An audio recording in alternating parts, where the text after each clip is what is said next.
খাজা গরিবে নওয়াজের নাম হচ্ছে হাসান। হাসান মানে সুন্দর। খাজা গরিবে নওয়াজ যেমনি ভাবে বাহ্যিক যেমনি ভাবে সুন্দর, আভ্যন্তরীণ আরো বেশি সুন্দর, ইনার আখলাক আরো বেশি সুন্দর।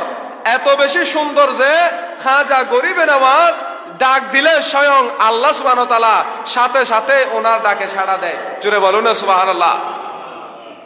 ওনার আব্বার নাম হচ্ছে খাজা গিয়াসউদ্দিন। খাজা গরিবে নওয়াজের আব্বা জান বলতেছে, আমার মুঈনউদ্দিন দুনিয়ার মধ্যে যেদিন আগমন করবে তার আগের রাতে আমি স্বপ্নের মধ্যে দেখেছি স্বয়ং রহমতুল লিল আলামিন নবী এসে আমাকে বলতেছে, ওগো গিয়াসউদ্দিন, তোমার ঘরের মধ্যে এমন একজন সন্তানের আবির্ভাব হচ্ছে, তোমার ঘরের মধ্যে আমার একজন আওলাদের আগমন হচ্ছে, যে জিনার মাধ্যমে আল্লাহ এত বেশি খেদমত নিবে, যে এত বেশি ইসলামের প্রসার করবে যে উনি একজনের হাতে 90 লক্ষ বেদিন দ্বীনি ইসলাম গ্রহণ করবে। জুড়ে বলুন না সুবহানাল্লাহ। এগুলো খাজা গরিবে নওয়াজ দুনিয়ার মধ্যে জন্মগ্রহণ করার পূর্বের কথা। তার মানে খাজা গরিবে নওয়াজ দুনিয়ার মধ্যে আসার আগেও অসংখ্য কারামত প্রকাশ করেছিলেন।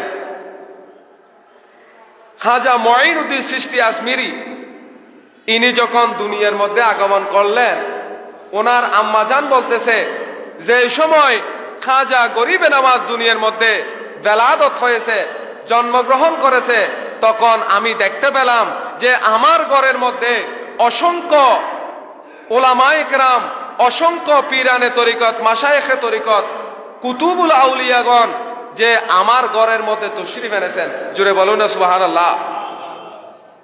খাজা গরিবে নওয়াজ দুনিয়ার মধ্যে তশরিফ এনেছেন একমাত্র মানব জাতিকে হেদায়েতের পথ দেখানোর জন্য। আল্লাহ ইনাকে দুনিয়ার মধ্যে পাঠিয়েছেন। সমস্ত আল্লাহর ওলিরা একমাত্র আল্লাহর কথাই আমাদেরকে বলেছেন, রিসালতের কথাই বলেছেন, ওয়াহদানিয়তের কথা বলেছেন। আল্লাহর ওলিগণ কিয়ামত পর্যন্ত দুনিয়ার মধ্যে আসতে থাকবে মানব জাতিদেরকে হেদায়েত করার জন্য। নবুয়তের দরজা আল্লাহ বন্ধ করে দিয়েছে, বেলায়েতের দরজা খোলা রেখেছেন। এই আল্লাহর ওলিদের মাধ্যমে কিয়ামত পর্যন্ত ইসলাম দুনিয়ার মধ্যে থাকবে। আজকে অনেকেই না বুঝে অনেক রকম কথা বলে যে আল্লাহর ওলিদের দরবারে যাওয়ার কি দরকার, আল্লাহর ওলিদের জিয়ারত করা কি দরকার, আল্লাহর ওলিদের কথা বলার কি দরকার। জোরে বলো না নাউজুবিল্লাহ। অথচ সে জানে না যে কোরআন শরীফের অসংখ্য আয়াতের মধ্যে আল্লাহর ওলিদের কথা বলা হয়েছে। শুধু তাই নয়, আল্লাহ নিজেকে ওলি বলেছেন।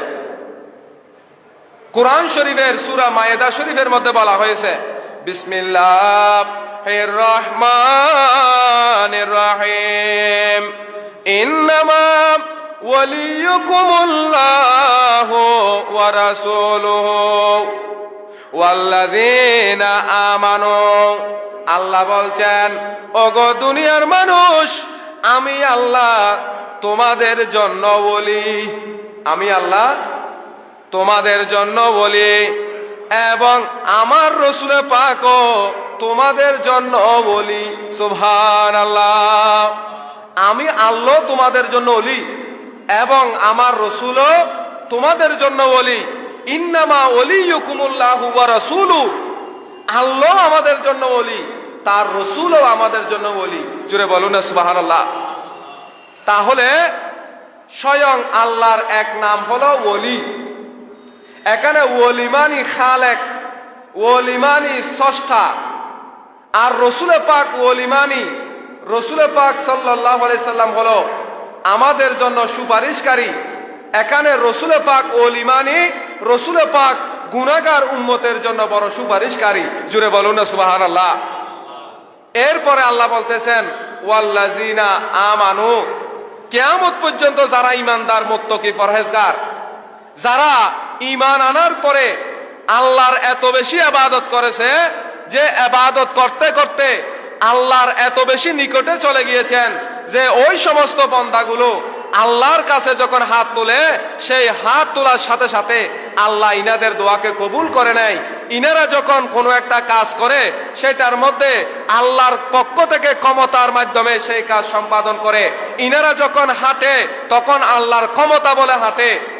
যিনারা জবান দিয়ে কোনো কিছু বললে সাথে সাথে কবুল হয়ে যায়, ওই সমস্ত ইমানদার মুত্তাকিও তোমাদের জন্য ওলি। জুড়ে বলুন না সুবহানাল্লাহ।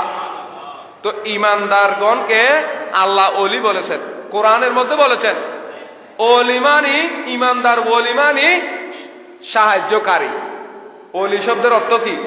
সাহায্যকারী। আল্লাহ বলছেন ওয়াল্লাযিনা আমানু আল্লাযিনা ইউকিমুনাস সালাতা ওয়া ইউতুনাজ যাকাতা ওয়া হুম রাকিউন। যারা দুনিয়ার মধ্যে এসে নামাজ কায়েম করে যাকাত দেয় এবং আল্লাহর ইবাদত করতে করতে যিনারা আল্লাহর দরবারে কবুল হয়েছেন, ইনারা আল্লাহর ওলি হিসেবে স্বীকৃতি পেয়েছেন।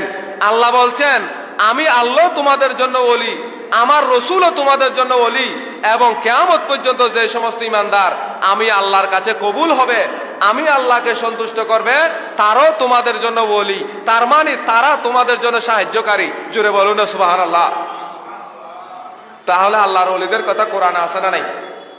শুধু সেইখানে না, আল্লাহ ফরায়াতের মধ্যে বলেছেন আলা ইন্না আউলিয়া আল্লাহে লা খাউফুন আলাইহিম ওয়া লা হুম ইয়াহজানুন। যে সমস্ত বান্দাদের জন্য দুনিয়ার মধ্যে কোনো ভয় নাই, আখিরাতের মধ্যে ভয় নাই, তারাই হচ্ছেন আল্লাহর ওলি। জুড়ে বলুন সুবহানাল্লাহ। তাহলে আল্লাহর ওলিদের কথা কোরআনে আছে না নাই? আছে। খাজা গরিব নওয়াজ আল্লাহর ওলি হিসেবে দুনিয়ার মধ্যে এসেছেন। উনি ছোটবেলা থেকেই কেমন ছিলেন, ওনার মায়ের গর্ভ থেকে আসা পর্যন্ত তিনার জীবনী কেমন ছিল, সেটা যদি আমরা একবার দেখি, তাহলে আমরা নিজের জীবনের সাথে তুলনা করলে আমরা বুঝতে পারবো যে আমাদের জীবনটা কেমন হওয়া উচিত আর আল্লাহর ওলিদের জীবনটা কেমন ছিল। খাজা গরিব নওয়াজ দুনিয়ার মধ্যে আসার পরে যখন মায়ের কোলের মধ্যে দুধ পান করতেন, তখন দেখা যেত ওনার পাশে যদি কোনো শিশু সন্তান কান্নাকাটি করত, তখন খাজা গরিব নওয়াজ নিজেই দুধ পান করা বন্ধ করে দিতেন। জুড়ে বলুন না সুবহানাল্লাহ।